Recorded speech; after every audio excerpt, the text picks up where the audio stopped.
Sa Genesis chapter 1, verse 26, ang Ginoo nagsulti, o kamo mag-multiply.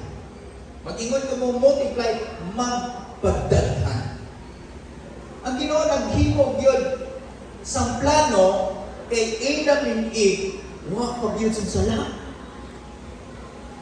Ang iyang ganahan, madaghan kita, pero dili magsiparar sa uban kag uban nga naso. Pero kay tungod na natin nga magigikanan, nakasayod man, then therefore,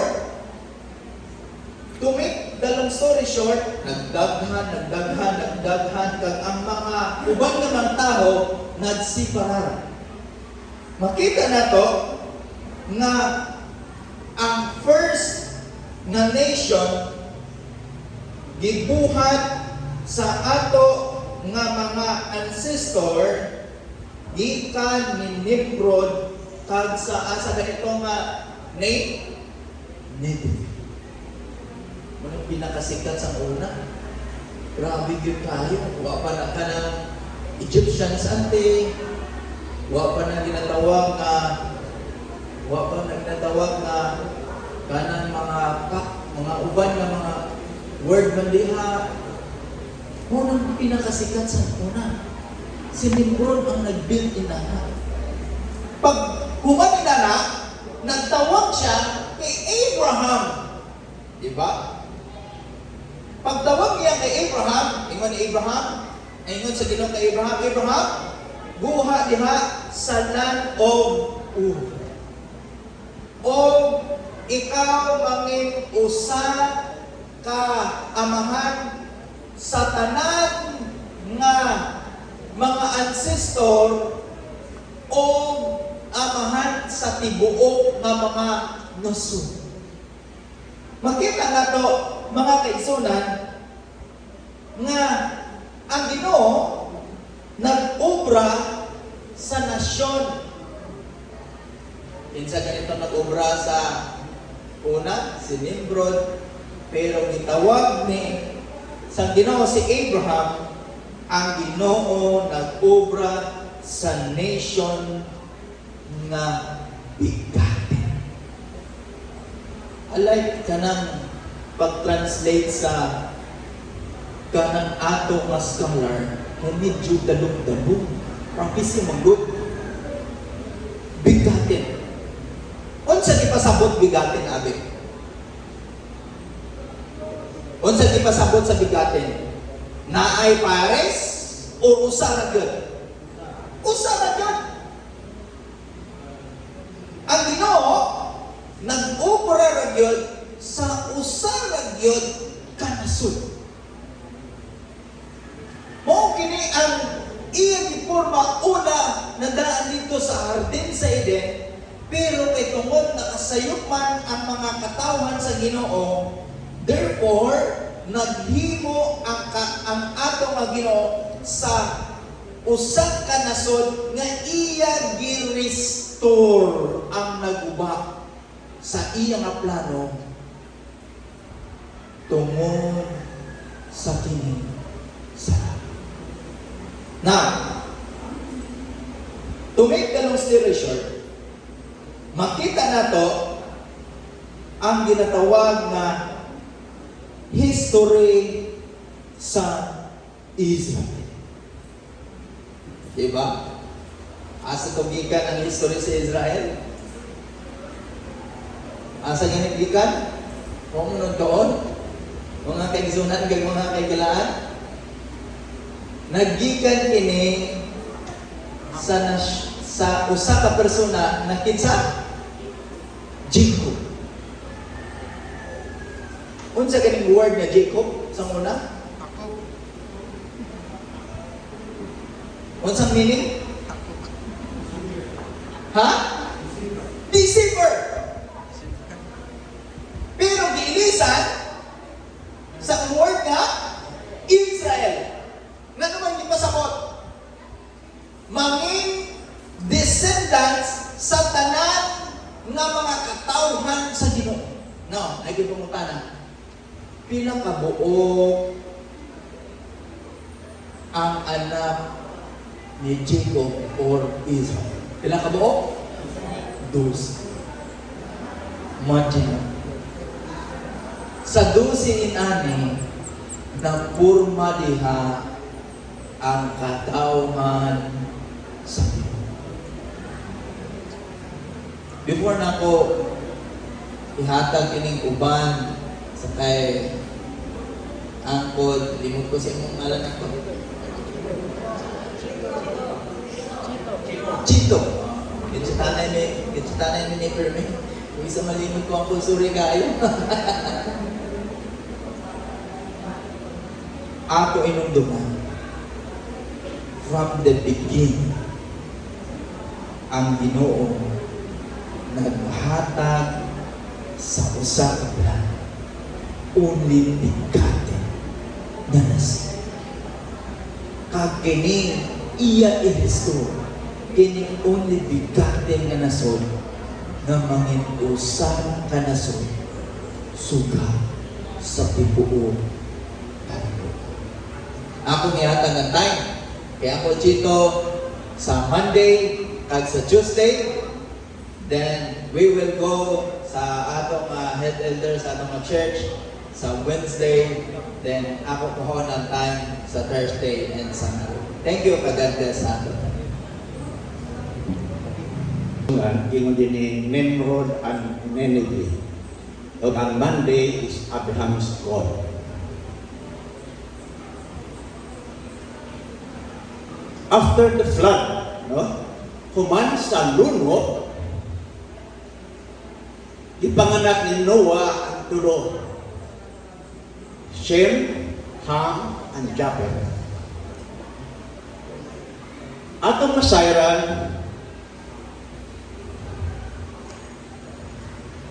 pila idagan ni Noah sa dihan nagludo? Bayat na to. Ha? Pila? Okay, 600 ang yung edad. And then human sa lunok, yung lunok pinabot pag pila, unsa ka dugayon ang lunok sa diyang ni ulan, ug hangtod nga nauga. Hangtod nga ang dabong ipadala niya dito, nagdala na og kanang green leaf, no? Sa ato pa, nauga na. Pila gayud ka adlaw?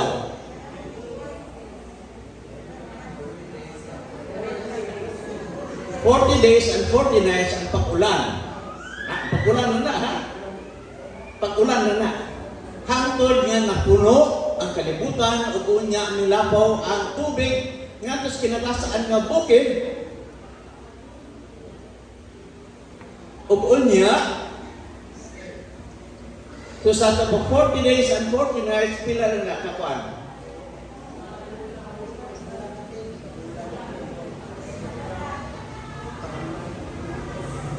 Miabot pag yun o unsa 150 days ang tinunanay, no?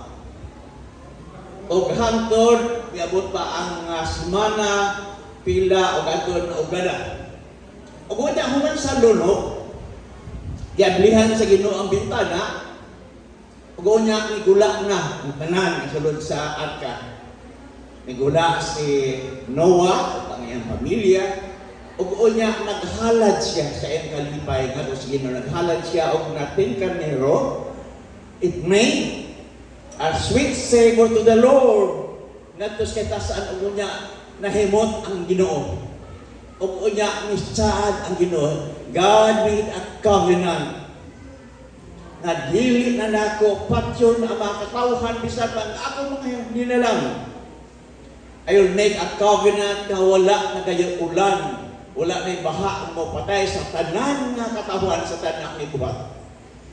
And a covenant was made through, unsa covenant sa Ginoo pakita nila? Okay, rainbow, pagkasunan.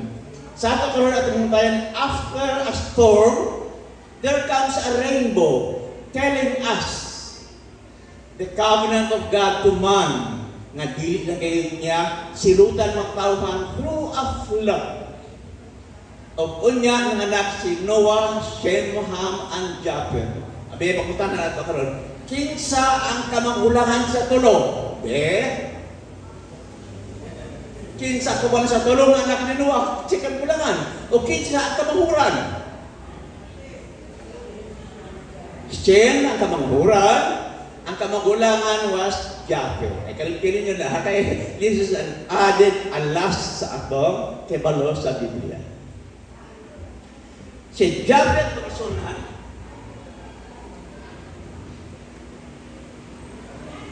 si Japheth o anyang kaliwatan, mao sila ang nagpuyo daplin sa baybayon ay ang Kalimpina. Ang mga napuyo daplin sa mga baybayon doon sa mga kadagatan, mao ang kaliwatan ni Japheth. O unya si Ham, ang kaliwatan niya, iyang ipili ang mga nindot nga mga lugar sama sa Jordan, sama sa Syria, sama sa Garden of Eden, nga adunay daghang mga halaman, adunay daghang mga katubigan. O unya si Shem, yang gipili ang mga kabunturan. Okay ba tayo ha? So ay kalimtin nyo, this is very important sa atong knowledge sa Bible. Kaliwatan ni Japheth, all the coastland areas, daplin sa baybayon, yan ang makaliwatan, kapuyo din ha. Ang kapuyo sa mga kapatagan, di kaliwatan ni Ham. O ang nagpuyo sa mga kabunturan, like the mountains of Ephraim, the mountains of Gilead, the mountains of Benjamin, tanana kaliwatan ni Shem. Bantay ni Kisunan, ha? Ay kalimtinin nyo niyo.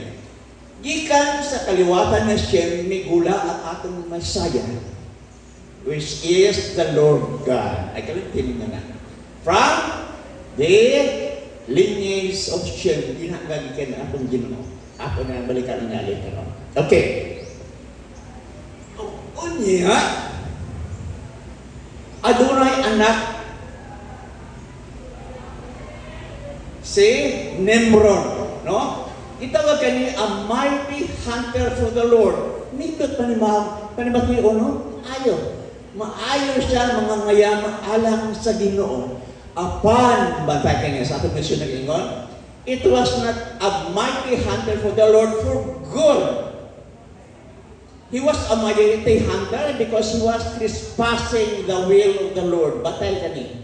Dili siya maayo nga leader, di siya maayo nga hunter. He was against the will of the Lord. That's why he became a mighty hunter. Dili sa uyon sa kabubuton sa Ginoo, apan gawas sa uyon sa kabubuton sa Ginoo. And so he built Nineveh. Nineveh was an ancient capital of Assyria. Ang atong pangitaon ang atong mga pagtunas sa Biblia, sa diha gitawag si Abraham sa Ginoo, come out from the land of Ur of Chaldees. Ako ang itanaw isuali kung asa kaning Ur, asa kaning Chaldeans, no? Chaldeans, mao kani ang lugar, karaan nga lugar, no? That is in between the Tigris River and the Euphrates River. Gitawag kaning Mesopotamia. Ha? Mao kani Mesopotamia nga sa karon it's part of Iraq. So Nineveh is in Iraq, Babylon is in Iraq. So the whole of the history of the Bible more is focused on Iraq and Iran. More probably the whole of Iraq ngayon, no? So ato makita, these nations are corrupt. These nations are governed by evil. These nations, kitawag sa atong Biblia, these are called heathen. These are called Gentiles. Bantay ha? This is a very important word sa atong Biblia. Atong mabasa niya, these are the heathen people. Kung sa kaning heathen people, sabot no? Kung sa kaning Gentiles, no? Ang Gentiles, no, kaning mga tao who are not non-Jewish, no? They are not Islam, they are not Judaism. Sila ang nagatuo who believe in other gods. Batay. Ang sugo sa Ginoo gayon is thou shalt have no other gods before me. Bantay ha? And these people corrupted the religion through acquiring other gods in the lands. Ato makita ang isunan, the 12 tribes of Jacob, sa diha, iluwas sila gikan sa from Egypt, iinan sila nga, thou shalt have no other gods before me, because I, the Lord am God, am a jealous God. Hiyon na Ginoo nga siya, dahil buhat na nato, our allegiance should only be to the Lord God. Usahay sa atong pagkinabuhi Kristiyanon, our allegiance sometimes falter. Masayot kita. Doon kay sometimes we make other things in our lives, our gods. Kung saan mo nag-Diyos sa atong pagkinabuhi? Sometimes money. Sa atong pagkinabuhi sa atong negosyo, lison man isara ang akong tindahan. Lison man isara ang akong unsay matang sa akong negosyo. Kaya sayang po ko sa kadlaw. No? So, we prefer to have money rather than serve God. Usahay ang atong lain-lain mga pagkinabuhi sa atong kinabuhi. Usahay atong unahon ang mga kalibutanong lutang which serve as other gods. Atong matayan na ang Ginoo suko kay dinhi. Okay? So atong nakita na Nimrod and Nineveh, which is in Iraq, ipamuhan kay Nimrod, but Nimrod was not a good leader. Nimrod was not a Christian leader. He was a heathen person. He was a Gentile. He was a sinner. Dili katingalahan nga nahimo ang Iraq ug Iran karon. Even parts of Middle East, because these were ruled by people who are not close to the heart of God, who did not follow the rules, the Ten Commandments of the Lord. Mao ang resulta nga nahimo silang buluyagon. Even until now. So nako kaning leksyon sa atong kinabuhi karon, na sa atong pagkinabuhi Kristiyanon, we should be faithful to the words of the Lord. We should be faithful to the laws of God. Ingon nila, by my laws are just and perfect and good. Ang tanan nga gihatag sa Ginoo ng mga sugod, alam na kini sa atong kayuhan. Og alam na sa kayuhan, unsa man diay, nahimo mo asenso ang atong kinabuhi because we follow the Lord. Atong makita na sa Biblia, klaro gyud balik sa atong Biblia, na if only isa makasala na kita, if we come back to the Lord, you will be unsa ibalik sa Ginoo ang the glory that was lost in Eden. Ibalik sa imong kinabuhi, the glory in your families, the glory in the church, the glory in your lives. Ang grasya o panalangin ibubok nga na kanimo. Apan, sa lamang ang imong pilian. Follow what is right, or else, kung imong supako na kabubuto sa Ginoo, curses will be given to you. Sa diha gitawag sa Abraham gikan sa iyang lugar from Ur of Chaldees, ako makita na igsunan atong tanawon sukan. Sa diha ang panimalay ni Abraham. Kinsa ang amahan ka ni Abraham? Okay, Tera. Dito sila sa wala pa sila sa kadaan. O unya ang iyang amahan nagplano kauban Abraham nga nangasawa siya, ang asawa ni Abraham o si Sarai. O unya si Tera, adunay tulong anak, kinsa anak ni Tera, nga mao ang amahan ni Abraham. Tulong anak, tulong isaw ni Abraham, kinsa?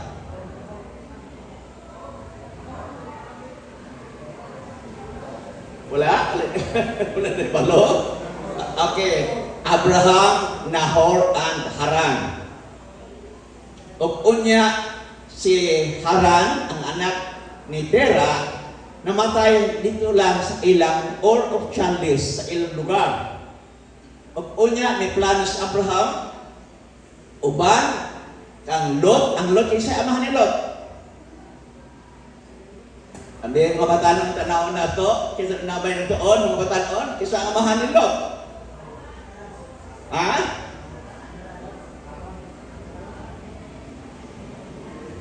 Okay, ang mga niya mong siharan mo namatay dito sa paglakaw nila. So, si Lot, kauban ni Abraham, kauban sa asawa ni Sarai, si Abraham o si Sarai, o ang iya pang leksoon nga si may paingon sila, di plan nga mo adto sila sa land of Canaan. Pag abot nila sa Haran, they start in a place. Antayin kisoda sa will be confused kaya adunay mga ngalan sa tao nga gitawag Haran, adun sa lugar nga gitawag Haran. So when they reach in Haran, nagpuy sila dito, o dito, o sila tawag sa Haran. Kasi yung mga bride na, wala pa na, o niya dito sa Haran, it was in Haran where the Lord called Abraham. Hinginan sa Ginoo, get out from this place and I will send you to a place, a land flowing with milk and honey. Niya, si Abraham misunod sa sugo sa Ginoo without any complaints, wala. Ang sa Ginoo, I will make you a great nation. I will make your name great. And you will become a blessing to all nations around the world. Dito kayo tawag ni Abraham kay Sunan. Sa atong pakinabuhi ng Kristiyanon, importante lamang na ang atong pakinabuhi, magasunod kita sa mga balaod sa Ginoo, magasunod kita sa mga maayong butang, then our families, all the members of the church, all of us will become a blessing to people around us. Ang atong himuon lamang is do what is good. Kung saan tumong sa Ginoo, pagtawag niya kay Abraham, is Sister Vivian, kung saan tumong sa Ginoo, itawag si Abraham.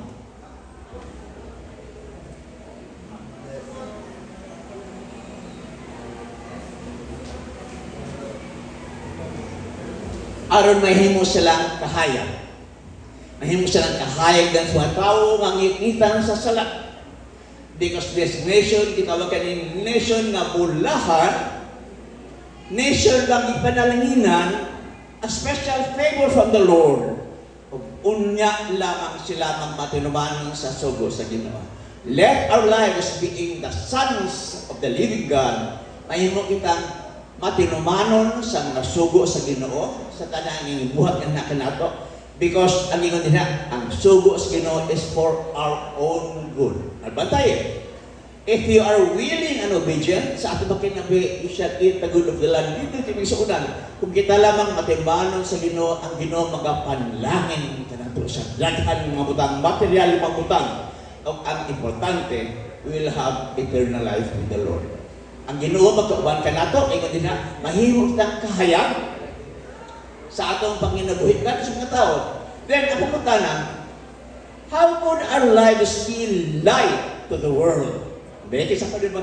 There's one verse nga mutubag ng ini. Sa unsang pa aking mahimong kahayag ng ating kinabuhi nga sa mga tao ligot nato. There's one verse na importante. Bato ba kung na nato? Kinsa niyo ba? Kinsa niyo ba loane? Answer? Sister Marlet? What is one verse in the Bible that we can show our light to the world? Usalaman. Be? Teka ka na ito, 1 million. Unsa? Ha?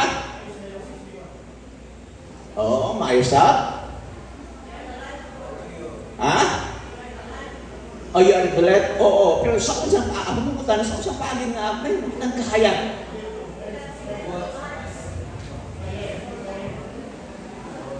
Okay, atong derso na laban kay mahutan tag panahon. Ay kalimti ninyo, Matthew 5:16, let your light so shine before men. Okay? Kita ang imong kahayag dito sa mga tao. Unsa sa usa paagi? Let your light so shine before men that they may see your good works. Anaa ang resulta. Anaa lang ang sikreto ng Panginoon. Makita ang kahayag sa Ginoo Dios sa atong kinabuhi pinagi sa pagbuhat ug maayo. Then what are these good things in life na atong buhaton? Ingon din na the fruit of the Holy Spirit. Make God live in your lives and God will bless you with the fruits of the Holy Spirit. Kung sa kalit bunga sa Black Spirit, love, joy, peace, patience, kindness, goodness, long-suffering, temperance, and self-control. Temperance or self-control. Kung pinaagi ka rin sa itong kinabuhi, ang Ginoo makapanalangin ka rin. Let us continue to follow the words of the Lord, to follow the Ten Commandments, and God will bless us from now on. The Lord will bless us. Ang oras sa ato ang lesson study. Sa ako masulti makaigsunan on reflection sa ato ang lesson study karon nga pagtagod. Ang God's idea about sa mga katawhan is idea din niya is ang magkinabuhi ta diha gid sa Garden of Eden. From the very beginning, God designed nindot kayo atong Garden of Eden for the human being, ang mga katawhan magapuyo didto. Tungod sa ato ang kasaypanan sa una natong mga ginikanan. So, nasayop sila and nakahimo sila sa pagkakasala. Ang sala misulod sa Garden of Eden. And then sila ipagawas sa Garden of Eden. So, gingan dito makaigsunan nga kamo mag-aantos. Ang babae, si Eva, mag-aantos sa pagpanganak ug si Adan mag-aantos sab sa pagpaningkamot din sa kayutaan para na sila makaon kung maabot ang kamatay sa kalibutan. That's the idea. And if atong tanawon mo kaigsunan, daghan kayong incident din na sa Biblia, mga stories din sa ato ang simbahan, sa ato ang Biblia makaigsunan nga sa daghan kapanahonan ang mga katawan sa Ginoong Hesus mitalikod og ni supak sa mga balaod ug pagtulunan ni Ginoong Hesus. Apan ang iyang initiative is to redeem us again.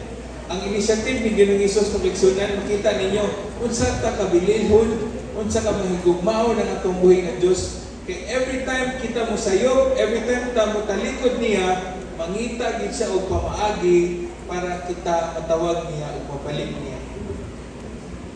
Posible atong buhay ng Diyos makistorya kanato pamaagi sa mga experience nato. Ang atong buhay ng Diyos muagi makistorya kabahin pamaagi sa nature.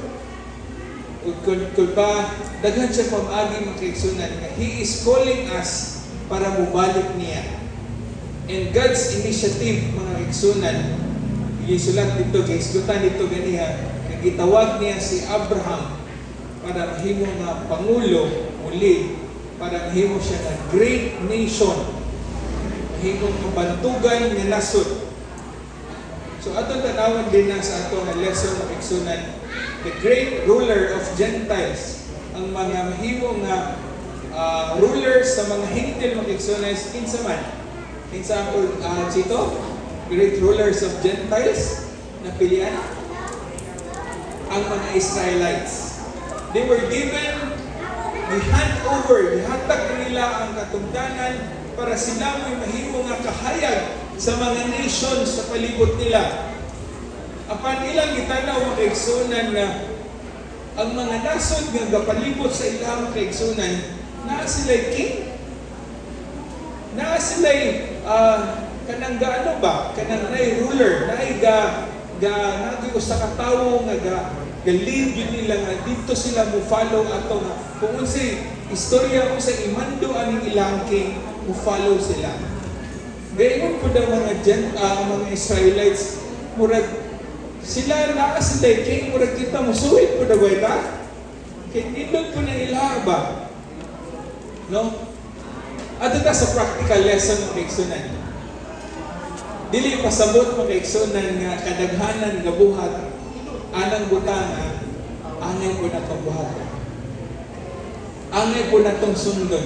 Abi kay mo ni ilang gibuhat ay musunod lamang ta kay inatungan. Ilang itong gibuhat.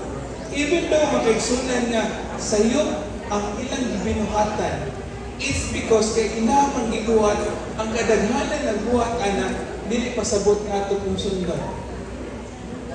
Let us be reminded this morning makaigsunan na dili pasabot ang kadaghanan ng buhat ni anak. Even though kabaluta sa ilang mga binuhatan nga dili mao. So wahid diya sa Biblia tungod kay mumay ilang binuhatan mga igsunan ato na pud lamang sundon. It is a very important lesson nga makuha nato sa ato nga lesson karon nga kabuntagon. Ang Israelites mga igsunan, they were given a chance. Itagaan sila og katundanan nga mahimong kahayag sa mga nasod sa palibot nila, but they keep it sa ilaharang kaugalingon. They thought nga dili lang sa ila ato nipunggan. Pilian sila, and what happened makaigsunan? They start practicing the gentle practice. They start practicing ang dili mao nga mga binuhatan. Even mga igsunan, ang ilang mga kanakan, ilang gihalad dito sa mga idols. Ilang gihalad sa ilang mga hari. Let's talk about our politics karon mga igsunan. Daghan kayo mga leaders karon nga ga-aim sa ilang mga posisyon. Ga-aim sila sa anang nga posisyon mga igsunan kay kasabot sila o kabalo sila sa ilang power nga makuptan. And when they reach that position mga igsunan, they can rule. Ilan na ning magunitan ang mao nga posisyon, sila na magbuot kung sa ilang ganang maytaba. Sa ato nga lungsod, sa ato nga probinsya, even sa ato nga nasod makaigsunan. They aiming for that position, but makuha nila ang position, they can rule. Sila na magbuot. And I want to remind you makaigsunan, atong ibutang sa atong mga unahuna karon makaigsunan, nga God is not impressed of your position. God is not impressed sa imong nga posisyon sa imong trabaho karon. God does not impress sa imong motor, pila ka motor ang imong nakuha. Imong nindot kayo nga panimalay nga nindot kayo ang tiles. God is not impressed of that excellent. God is not impressed of how many salakyan ang imong gidrive kada adlaw. God is not impressed kung pila ka usa ka daghan imong kwarta dinha sa bangko nga imong tinikon. But God is impressed of what makaigsunan. God is impressed of your willingness to surrender everything to Jesus. Bahala na Lord. Basta your will be done. Bahala na Lord kung nagkalisod ko karon, pero your will be done. Bahala na Lord na magkalisod ko, basta ang imuhang will ako i-follow. He is calling us this morning makaigsunan to go back to Him, to have a closer relationship sa iya. Because it is the very important, muy pinaka-importanting butang na kinahanglan ng pagunitan karon ng panahon na. Ang kaaway, wala yun nalipay sa inyong mga desisyon. Nga muduol kang din Jesus kada adlaw, buntag o gabi, imo na pinaka-importante rin kayo makaigsunan atong pagagunitan. I hope and pray makaigsunan sa atong mga teachers, sa atong teachers this morning sa atong lesson. Natay nakuha ang nagdalmay ng mga something for us to reflect atong ibutang sa panahon ng kasing-kasing samtang ta nagapaabot sa kadwang balik ng Jesus. Kini nga mga pagtulunan makaigsunan, magahatod ka na to og tuol na relasyon din na kag Jesus. Ang Diyos magapanalangin ang karon. Thank you and happy Sabbath.